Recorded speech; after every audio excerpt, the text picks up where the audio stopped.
Hello दोस्तों, muse YouTube channel में आपका स्वागत है। हिंदी कक्षा 12 बादल को गिरते देखा है। इस कविता के अंदर दूसरे भाग में कविता का भावार्थ का सरल अर्थ हम समझने का प्रयत्न करेंगे। तो दोस्तों, इस कविता का पहले सरल अर्थ लेंगे, उसके बाद उसके प्रश्न और व्याकरण की चर्चा करेंगे। प्रश्न और व्याकरण बाद में आपको हिंदी की नोटबुक के अंदर लिखने का है। तो कविता का सरल अर्थ, अमल दवल जो कविता की पहली पंक्ति है उसका अर्थ हम लेते हैं।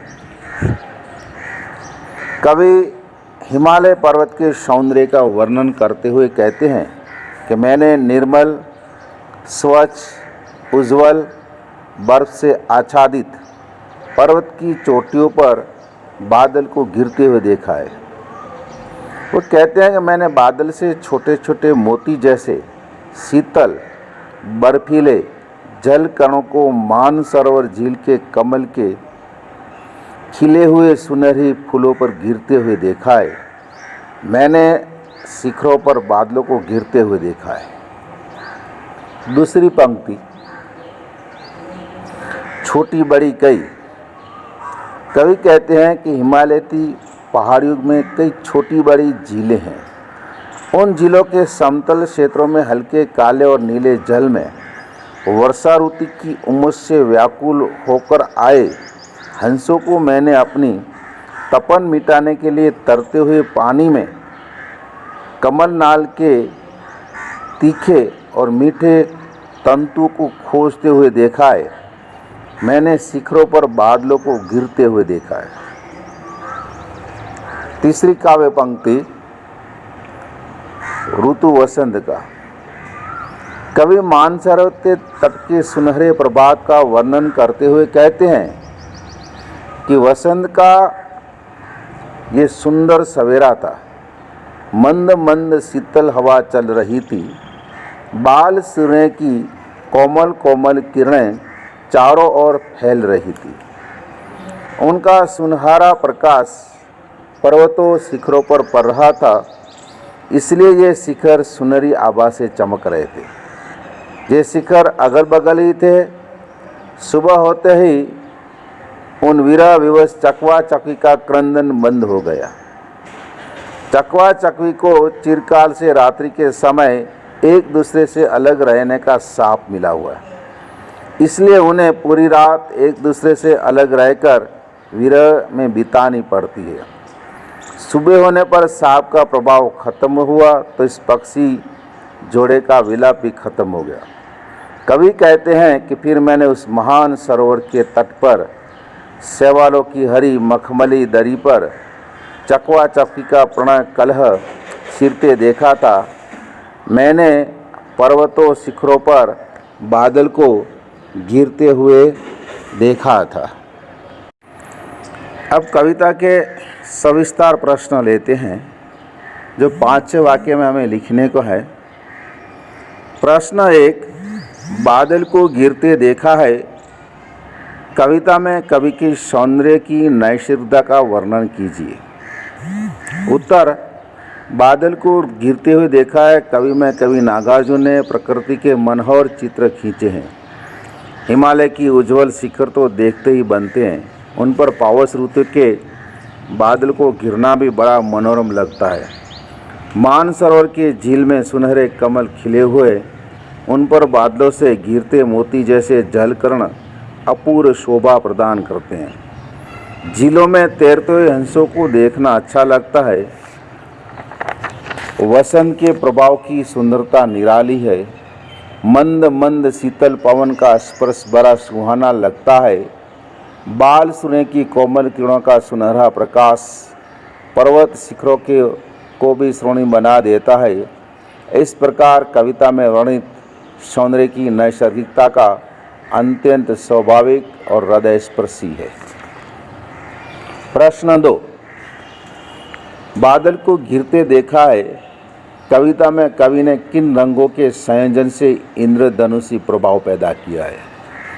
उत्तर, कवि देखते हैं कि मानसरोवर झील में कमल के सुनहरे फूल खिले हुए, उन पर बर्फ से आच्छादित चोटियों पर गिरे हुए बादलों से मोती से जलकण गिर रहे हैं। आसपास की झीलों में से कमल नालों की लालिमा लिए हुए आभा बिखर रही है। सुबह बाल सूर्य की सुनहरी किरणें पर्वत शिखरों पर गिरकर उन्हें भी सुनहरा बना रही है। मानसरोवर के पानी में शैवालों की हरी दरी सी बिछी हुई है। इस प्रकार कवि ने कविता में लाल, श्वेत, स्वर्णिम, नील, श्यामल, हरा आदि रंगों का प्रयोग करके इंद्रधनुषी पर प्रभाव पैदा किया है। 3. बादल को गिरते देखा है। कविता में कवि की कल्पना और भावुकता का वर्णन कीजिए। कवि देखते हैं कि मानसरोवर झील पर पावस ऋतु के बादल छाए हुए हैं। उनसे घिरते जलकण कवि को मोती जैसे लगते हैं। हिमालय की पहाड़ियों पर कई छोटी मोटी झीलें हैं। कवि उन झीलों में तैरते हुए हंसों को देखता है। वो कल्पना करता है कि शायद वर्षा ऋतु की उमस से व्याकुल होकर वे हंस अपनी तपन मिटाने के लिए उन झीलों में तैरने आए हो और कमल नाल की तीखे मीठे तंतु खोज रहे हो। रात के समय चकवा चक्की का वियोग कवि को भावुक बना देता है। उसे लगता है कि ये कैसा सांप है जिसके कारण वे रात में एक दूसरे से अलग रहने के लिए विवश हो जाते हैं। सुबह होते हुए वियोगी पक्षी के क्रंदन की समाप्ति और फिर उनका मिलन कवि की भावना को आनंद प्रदान करता है। 4. चकवा चक्की के प्रण के बारे में कवि ने क्या लिखा है? उत्तर, चकवा चकवी विचित्र पक्षी है। उन्हें चिरकाल से रात्रि के समय एक दूसरे से अलग रहने का शाप मिला हुआ, इसलिए ये पूरी रात एक दूसरे से अलग रहकर विरह में क्रंदन करते रहते हैं। सुबह होते ही सांप का प्रभाव खत्म हो जाता है। इसी के साथ इनके मिलाप की समाप्ति हो जाती है। कवि भावनाशील प्राणी है। उसे इस पक्षी का मिला हुआ ये सांप व्यथित कर देता है। प्रातःकाल उनका विरह क्रंदन बंद होने पर कवि को भी एक प्रकार की सुख की अनुभूति होती है। 2-3 वाक्य में उत्तर लिखिए। प्रश्न 1, बादल को घिरते देखा है। कविता ने प्रथम चरण में कौन सा दृश्य है? बादल को घिरते देखा कविता के प्रथम चरण में निर्मल सफ़ेद बर्फ से आच्छादित पर्वत शिखर पर बादल घिर आए हैं तथा मानसरोवर में झील में खिले हुए कमल के सुनहरे फूलों पर छोटी छोटी मोती जैसी शीतल बूंदें गिर पड़ी है। प्रश्न 2,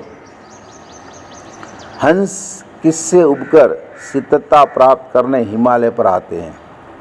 उत्तर, पावस की ऋतु की उमस बहुत कष्टदायक होती है।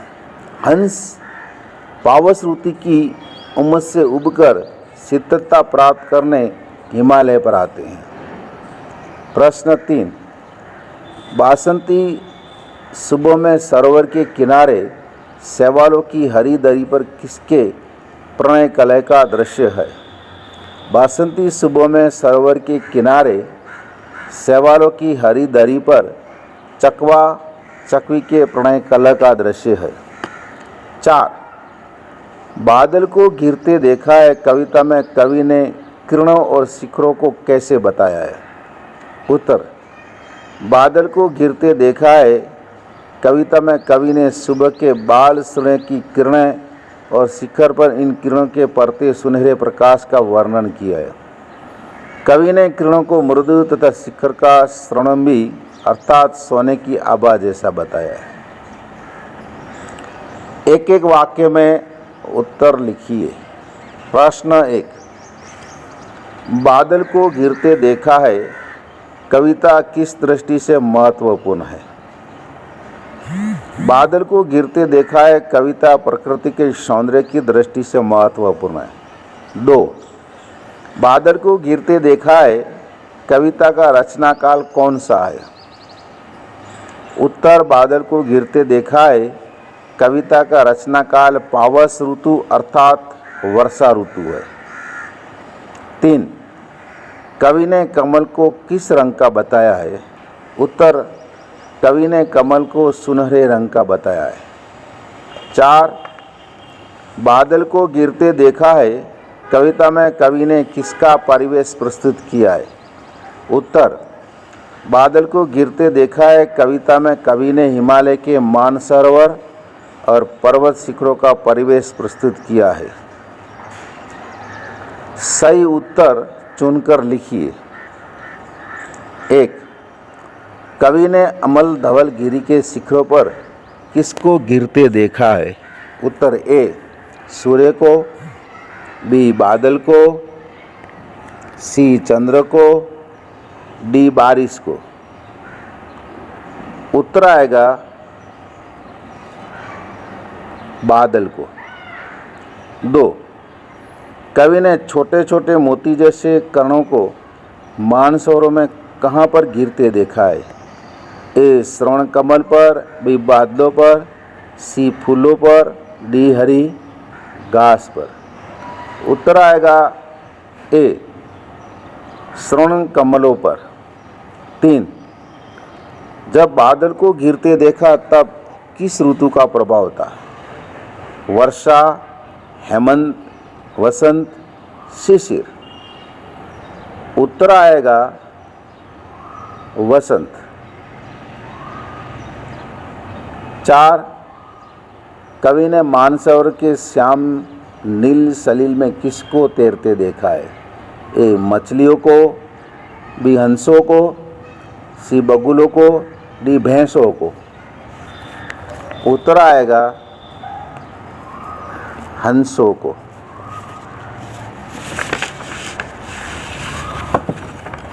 व्याकरण लेते हैं। समानार्थी शब्द। 1, अमल, निर्मल। 2, धवल तो उज्ज्वल, श्वेत।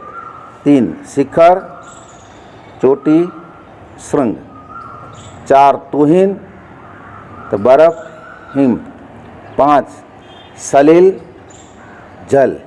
6, पावस, वर्षा ऋतु। 7, आकुल, बेचैन। 8, तिक्त तो तीखा। 9, तीरना तो तैरना। 10, अनिल, पवन। 11, मृदु, कोमल। 12, विरहित, अलग। 13, निशा, रात। 14, चकवा तो चक्रवाक। 15, क्रंदन, रोना। 16, सरोवर, झील। 17, शैवाल, सेवार। 18, कलह, झगड़ा। विलोम या विरोधार्थी शब्द। अमल, समल। श्यामल, उज्ज्वल। शीतल, उष्ण। सम, विषम। मधुर, कटु। सुप्रभाव, कुप्रभाव। मंद, तीव्र। मृदु, कठोर। रात, दिन। महान, लघु। शब्दों में से उपसर्ग अलग कीजिए। आकुल, आकुल में आ उपसर्ग, शब्द कुल। सुप्रभाव, सुप्रभाव में शब्द में सु उपसर्ग है, शब्द प्रवता भाव। 3, बेबस, बेबस में बे उपसर्ग, शब्द बस। विशेषण पहचानिए। 1, धवलगिरी के शिखरों पर बादलों को गिरते देखा है। विशेषण है धवल, जो गुणवाचक विशेषण है। 2, सूर्य की स्वर्णिम किरणों को मानसरोवर के कमलों पर गिरता है देखा है। उत्तर है स्वर्णिम, गुणवाचक विशेषण। 3, बालागुरु की मृदे किरणें थी, बालारुण की मृदे किरणें थी। उत्तर आएगा मृदु गुणवाचक। शब्द समूह के लिए एक शब्द जिसमें मल न हो, उत्तर आएगा अमल निर्मल। 2, पर्वत का सबसे ऊपरी भाग, उत्तर आएगा शिखर। 3, हिमालय पर स्थित पवित्र झील, उत्तर है मानसरोवर। 4, सोने जैसी आभा वाला, तो स्वर्णाभ। 5, हवा न चलने से मालूम होने वाली गर्मी,